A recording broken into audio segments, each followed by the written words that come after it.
Terima kasih pimpinan dan teman-teman anggota Badan Legislasi. Pada kesempatan ini saya akan membacakan pandangan fraksi Partai Gerindra terhadap RUU tentang pendidikan kedokteran.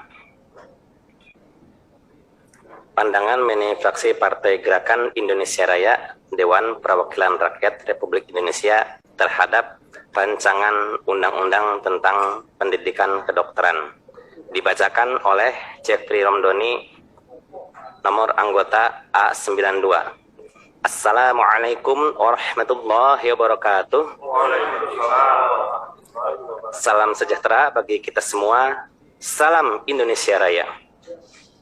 Yang terhormat saudara pimpinan anggota Badan Legislasi DPR RI dan hadirin sekalian, pertama-tama marilah kita panjatkan puji dan syukur kehadirat Tuhan Yang Maha Esa yang telah memberikan berkat dan bimbingannya kepada kita, sehingga dapat hadir dalam rapat Badan Legislasi DPR RI dengan agenda pembacaan pendapat fraksi-fraksi terhadap rancangan undang-undang tentang pendidikan kedokteran.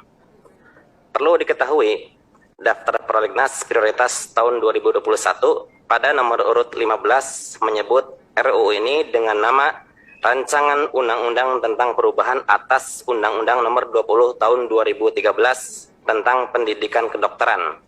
Namun, mengingat banyaknya perubahan hingga melebihi 50%, maka penamaan RUU tersebut diganti menjadi Rancangan Undang-Undang tentang Pendidikan Kedokteran. Hal tersebut sesuai dengan Undang-Undang Nomor 12 Tahun 2011 tentang Pembentukan Peraturan Perundang-undangan. Kemudian, berdasarkan amanat Pasal 28C, Pasal 28H ayat 1, Pasal 30 ayat 1, dan Pasal 31 Undang-Undang Dasar Negara Republik Indonesia tahun 1945, maka perlu dibentuk Undang-Undang tentang Pendidikan Kedokteran. Yang terhormat saudara pimpinan anggota Badan Legislasi DPR RI dan hadirin sekalian, fraksi Partai Gerindra berpandangan bahwa pembentukan rancangan undang-undang tentang pendidikan kedokteran telah memenuhi landasan filosofis, sosiologis, dan juga yuridis. Pertama, berdasarkan landasan filosofis, pendidikan kedokteran merupakan salah satu unsur perwujudan tujuan negara yang diamanatkan dalam Undang-Undang Dasar Negara Republik Indonesia tahun 1945, khususnya untuk mencerdaskan kehidupan bangsa melalui pendidikan nasional yang berkesinambungan berdasarkan Pancasila dan Undang-Undang Dasar Negara Republik Indonesia tahun 1945, yang antara lain diwujudkan dengan penyelenggaraan pendidikan kedokteran secara terencana, terpadu, dan berkelanjutan untuk menaikkan tingkat kesehatan masyarakat.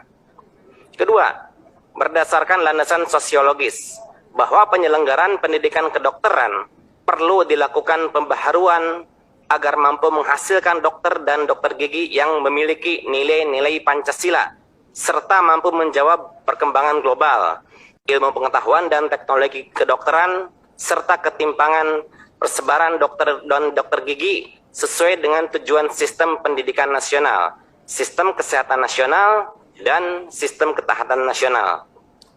Dan ketiga, berdasarkan landasan yuridis Undang-Undang Nomor 20 Tahun 2013 tentang pendidikan kedokteran, masih terdapat kekurangan dan belum sesuai dengan perkembangan pendidikan kedokteran yang efektif dan berdaya saing, perkembangan ilmu pengetahuan dan teknologi kedokteran masa depan, serta belum dapat menampung perkembangan kebutuhan masyarakat terhadap pendidikan kedokteran, sehingga perlu diganti.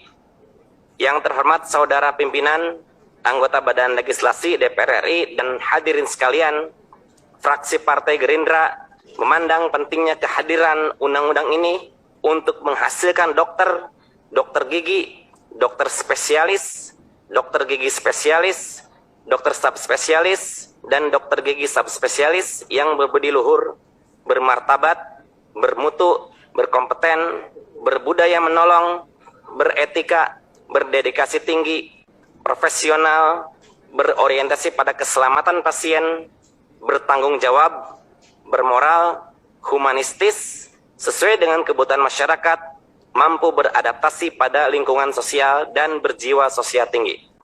Tujuan tersebut hendaknya disertai dengan pengaturan kurikulum yang berbasis kompetensi dan dikembangkan dengan prinsip diversifikasi sesuai dengan muatan lokal, potensi daerah untuk memenuhi kebutuhan dokter dan dokter gigi, dokter spesialis, dokter gigi spesialis, dokter subspesialis, dan dokter gigi subspesialis. Karena itu, dalam kaitan pembentukan RUU Pendidikan Kedokteran, fraksi Partai Gerindra perlu memberikan beberapa catatan. Pertama, persoalan yang sering mencuat mengenai pendidikan kedokteran adalah mahalnya biaya pendidikan. Karena itu, perlu alokasi APBN dan APBD untuk membantu anak yang kurang mampu, sehingga bisa menempuh pendidikan kedokteran. Pasal 31 dalam Undang-Undang Negara Republik Indonesia 1945 mengamanatkan alokasi anggaran pendidikan sekurang-kurangnya 20% dari anggaran.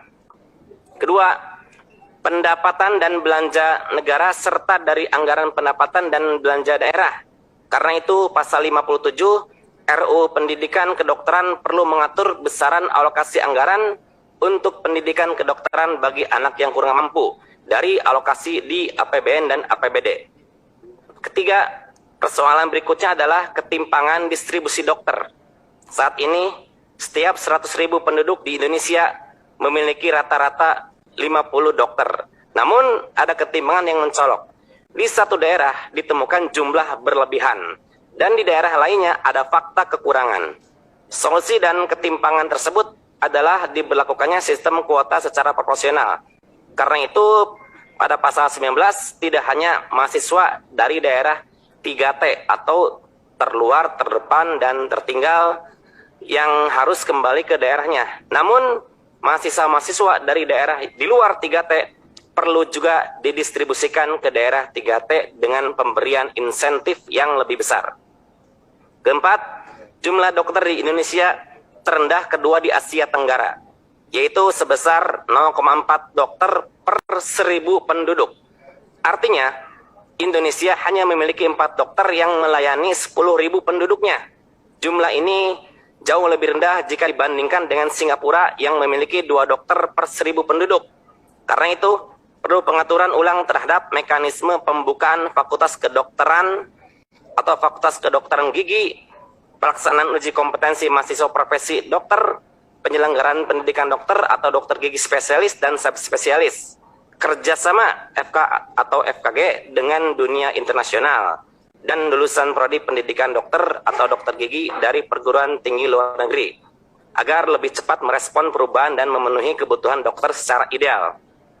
Kelima, pendidikan kedokteran menghadapi percepatan teknologi kedokteran dan revolusi industri 4.0. Karena itulah, penyelenggara pendidikan kedokteran harus melakukan inovasi dan pengembangan ilmu pengetahuan dan teknologi kedokteran melalui penelitian untuk menjawab permasalahan dan dimanfaatkan bagi kebutuhan pelayanan kesehatan yang lebih baik sesuai perkembangan dan permasalahan di bidang kesehatan. Keenam, kerancuan nomenklatur dokter layanan primer juga perlu diperbaiki agar sesuai dengan maksud dan peruntukan. Ketujuh, pendidikan kedokteran juga perlu didorong untuk mendukung terwujudnya tujuan ketahanan kesehatan nasional dan keamanan kesehatan sebagai bagian dari sistem ketahanan nasional yang dilaksanakan secara berkelanjutan, sistematis, dan tanggap terhadap perubahan dengan menjaga kemajuan, kesatuan, dan ketahanan kesehatan nasional. Tujuan tersebut hanya diselenggarakan oleh Fakultas Kedokteran pada perguruan tinggi yang berada di bawah kementerian yang menyelenggarakan urusan pemerintahan di bidang pertanahan. Yang terhormat saudara pimpinan anggota Badan Legislasi DPR RI dan hadirin sekalian, berdasarkan pandangan dan catatan kami di atas, fraksi Partai Gerindra DPR RI menyatakan menyetujui rancangan undang-undang tentang pendidikan kedokteran untuk dilanjutkan pada pembahasan tingkat berikutnya. Demikian pandangan fraksi Partai Gerindra. Semoga Allah Subhanahu wa Ta'ala senantiasa memberikan perlindungan dan kekuatan kepada kita, sehingga dapat menjalankan tugas-tugas konstitusional dengan sebaik-baiknya demi kepentingan bangsa dan negara. Billahi taufiq wal hidayah. Wassalamualaikum warahmatullahi wabarakatuh. Jakarta, 29 September 2021. Wakil Ketua Heri Gunawan SE ditandatangani, Wakil Sekretaris Mamang Haryadi SE ditandatangani. Mantap.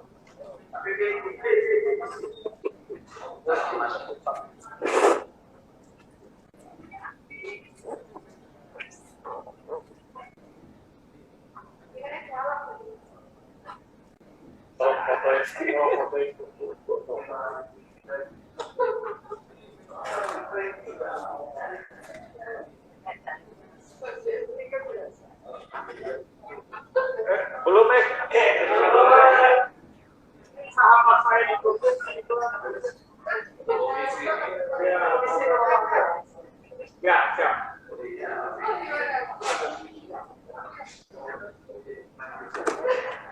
Selanjutnya